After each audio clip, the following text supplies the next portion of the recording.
Hello, grade 7. So some of you were having trouble looking at the online labs last week because of technical difficulties, and I don't want you to miss out on them just because of that. So I am going to record a little basically example of looking through the labs online so that when you go to fill out this paper, even though you didn't get to do it yourself, you kind of saw what happened. So you can fill out things like this and you can draw some conclusions. So today we'll look at two labs, weathering and also identifying rocks, rock identification. So let's start with the first one, and you are going to be filling out what happens in different scenes with different types of weathering. Okay, this is what it's going to look like, and I already have one example here, but we'll kind of start from the beginning. So we have a fact book, and it talks about the different kinds of weathering, which you'll learn about a little. You'll learn a little about in our Zoom meeting today. But here we go. So mechanical and chemical weathering. Weathering is the term used to describe the breaking of rocks into smaller fragments. There are two main types of weathering processes: mechanical and chemical. Mechanical weathering is the process that breaks apart rocks without changing their chemical composition. Chemical weathering occurs when water, air, and other substances react with the materials in rocks.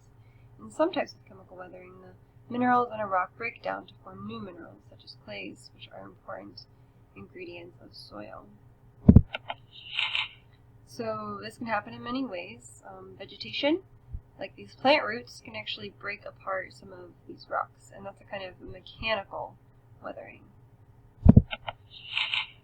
Water can also cause weathering, mainly chemical weathering, because of what water carries with it that can react with things. So that could be like acid rain. That could be an example. It could also be a river carrying different things, minerals dissolved. And oxidation is a kind of chemical weathering, so it involves the oxygen in the air reacting with things. So a lot of times if there's iron in it, it'll react with that to make rust. There'll be oxidation that happens. So you're going to see a few of those. And let's take a look. Scene 1.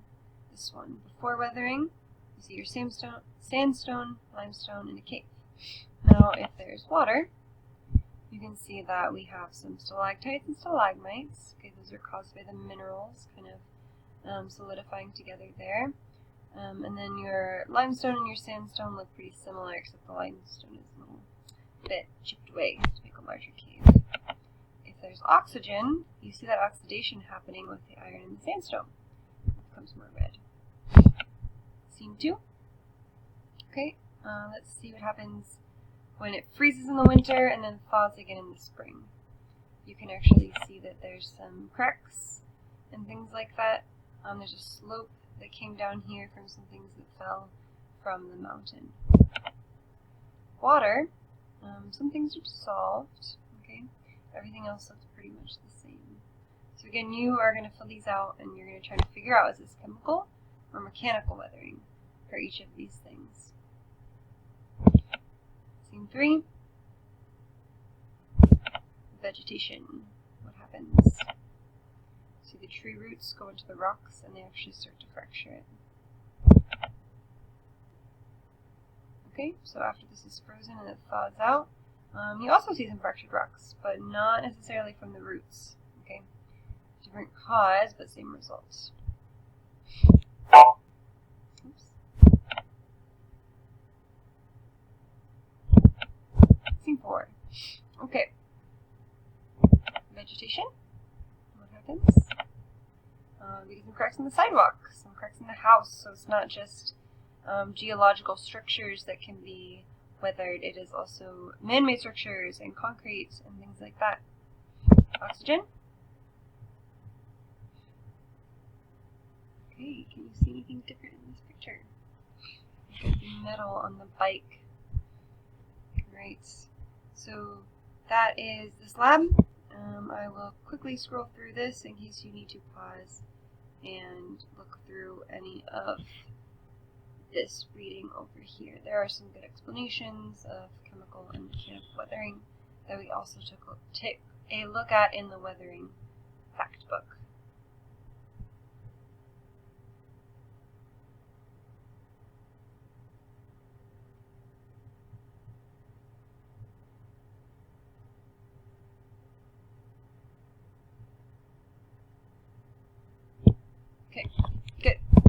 next lab here is you're looking at rock identification. So in rock identification, you're going to classify them first as igneous, metamorphic, or sedimentary. And then once you've figured out which of those three that it is, you can actually test it in the labs, run different tests on it to see what kind specifically of rock it is. So if it's igneous, there's a few things to look for. And there'll be 5 different kinds in this lab, so you can keep track of each here on this table.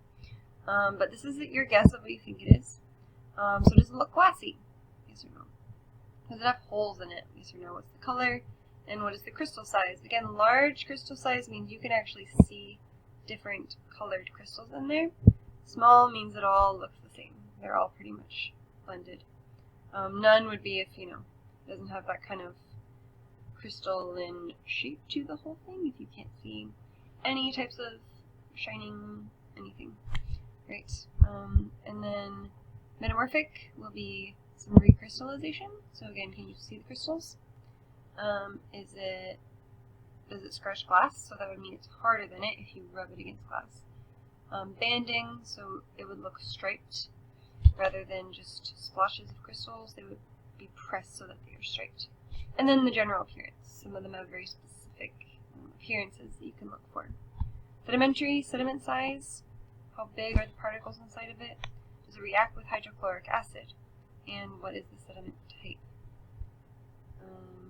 Okay, so we're going to look at this really quick. This is going to tell you, this is just for reference, you can use this as you are trying to figure out what kind of rock is what. So granite is going to not be glossy, have no holes, it's a light color, and it's very large. And we are going to look at this more as we actually try to figure these out together today. So there you go. Let's look at our rocks. Alright, here they are. So as you can see, there's 15. 5 will be igneous, 5 metamorphic, and 5 sedimentary. So we're just going to start here in the back, and we're going to go in rows that way. Okay, so we will take it over here, so we can start to test it. When we're ready to take a guess, we can check it right here. The selected sample is not the rock you have chosen from the list. Visit the Igneous Testing Lab to investigate additional properties of the rock sample. Okay, let's go to the Igneous Testing Lab.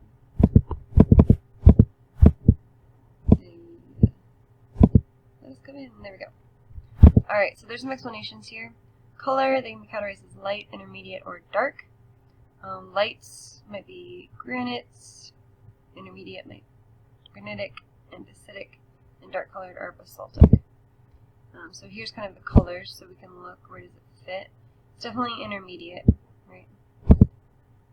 Texture, they can be classified by the size of the crystals that form. So these ones are the large crystals, as you can see. Ours, you can still tell difference in colors, but they are smaller. And then the texture, some of them are glassy like this, and some are not. They're more fine-grained, and some have air trapped inside. Just like that. So we can actually take a closer look and see some of those things. So let's go try to figure out which one this is of our igneous rocks. Alright, was it glassy? No. So it's going to be one of this one, or this one. Next one, were there holes? No. So it will be granite or basalt. And the color, it was definitely not light, and it did not have large crystals. So this one is going to be basalt. Let's go back. Is it basalt?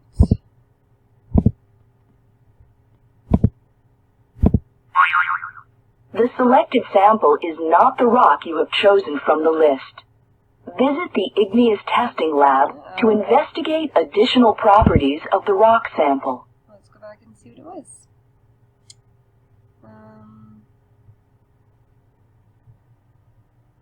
Alright, we decided it was not glassy, so maybe the crystals were large. Let's see.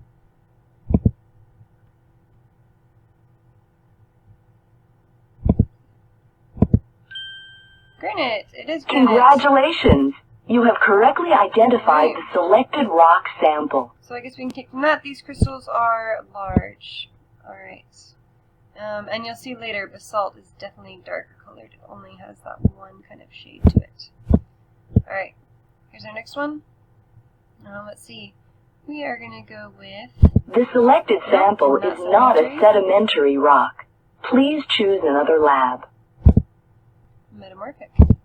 Alright, banding. So when they have great heat and pressure, these form, and sometimes it'll flatten the crystals and it will go into bands. This is what banding looks like, and this is when there's no banding. You can see the crystals are all pretty much clumped. They're not in lines like that. Recrystallization, as minerals are flattened and aligned, they can also exchange ions with surrounding minerals, forming new or bigger crystals. This process is called recrystallization. So they might not have had crystals before, but after they had heat and pressure, now there are crystals. So it can happen at some point, and in this one you can see that there are crystals. Hardness is used to classify them as well.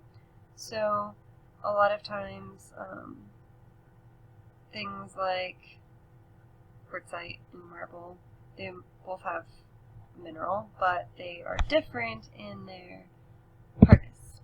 So it can be tested by dragging it across a piece of glass, and rocks that are harder than glass will scratch it, rocks that are softer will not. And there are a lot of other things you can use for scratch tests, like a clay plate, or you can use even other rocks to scratch against to see which one is harder. But glass is a pretty good thing to test with, so we're going to try that. Does it scratch it? It's looking like it does not scratch it. Okay. Is there banding? There is definitely banding there. I see banding.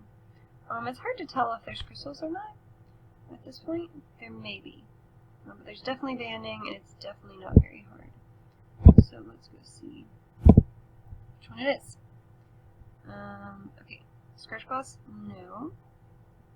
Okay, so we know it's not nice right here. Banding? Yes. So scratch gloss? No. Banding? Yes. It could be mica schist. Banding? Yes. Scratch gloss? No. It could also be slate. Okay, what else do we see? Flat, smooth surface, or slaty. So slate or mica schist. And I will say, I saw some multiple colorings, and if you remember, mica was like small and black, and that could be what those small things, the small black pieces were, that recrystallization of it. So we're going to go with mica schist, and I think that will be the one. Oops, gotta pick one. Alright, Congratulations! You have Let's do our next one. The selected sample is not a metamorphic rock. Please choose another lab. The selected sample is not an igneous rock. Please choose another lab. Must be sedimentary. Okay. Alright, let's look at sedimentary. Sedimentary rocks are formed when loose materials called sediments become pressed together by compactation and or cementation. Types of sediments found in sedimentary rocks may include salt, sand, mud, gravel, and fossils.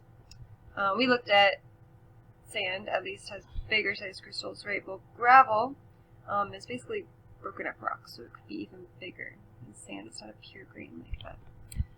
Alright, size of sediments. So they can be found within millimeters if you look at it under a microscope. So if it's microscopic, you cannot see the grains with your eyes. You have to look under a microscope.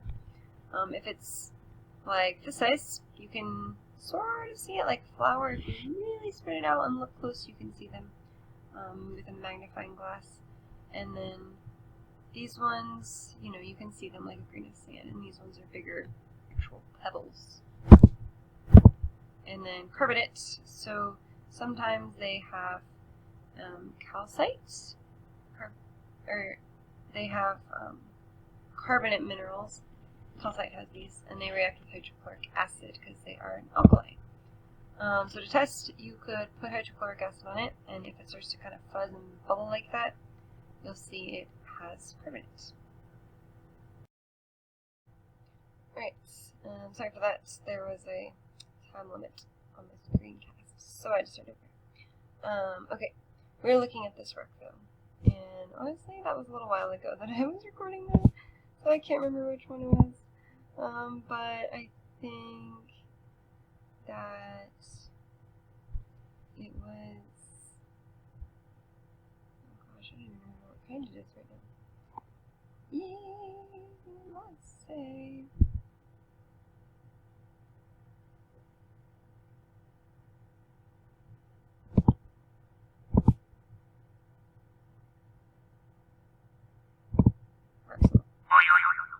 The selected sample is not the rock you have chosen from the list. Visit the metamorphic testing lab to investigate additional properties of the rock sample. Metamorphic. Okay, that helps us out a little bit. The selected sample is not the rock you have chosen from the list. Visit. It is quartzite. Congratulations! Actually, You have correctly identified the selected rock sample. Color, but if it has impurities, it turns that color. So that would be why it's a bit confusing. Alright, next one. Okay, we definitely almost looks like we have some band in there. The selected sample is not a metamorphic rock. Ooh, Please choose another lab. Those might be holes, and it's harder to see this way. But yeah, I see those holes now. And I am going to say, choose pumice. It's very, very light. So if you're Congratulations! You have correct right away. And finally, this one, very, very shiny, right? The selected sample is not a metamorphic rock. Please choose another lab. Sedimentary. Okay. Does not react, but it is sedimentary. Okay. It definitely does not have big size particles. We're going to go with rock salt because it doesn't react.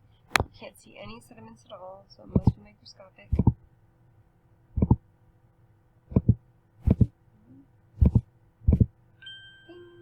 That's correct. Congratulations! You have correctly identified the selected rock sample.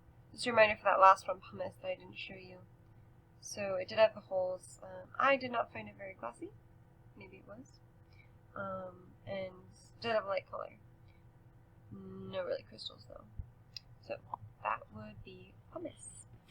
Alright, so you will answer some of these questions. You can, if you watch this video, understand a little bit more, you will be able to answer those very easily. But then just go through on here and fill that out for each of the ones that we found. And you can do that in the order I did. If you want, as you're watching, you can go through this. And you can put, okay, here was one, what was it? Pumice, right? Was it glassy? According to them, yes. I say no. Were there holes? Definitely yes. What was the color? It was very light. Underline that. Crystal size was none. Okay, so just go through and do that. And that is all you have to do. And hopefully this helped. Not the same as you doing it yourself and discovering, but you can at least watch this so you can learn some of the same things. Enjoy!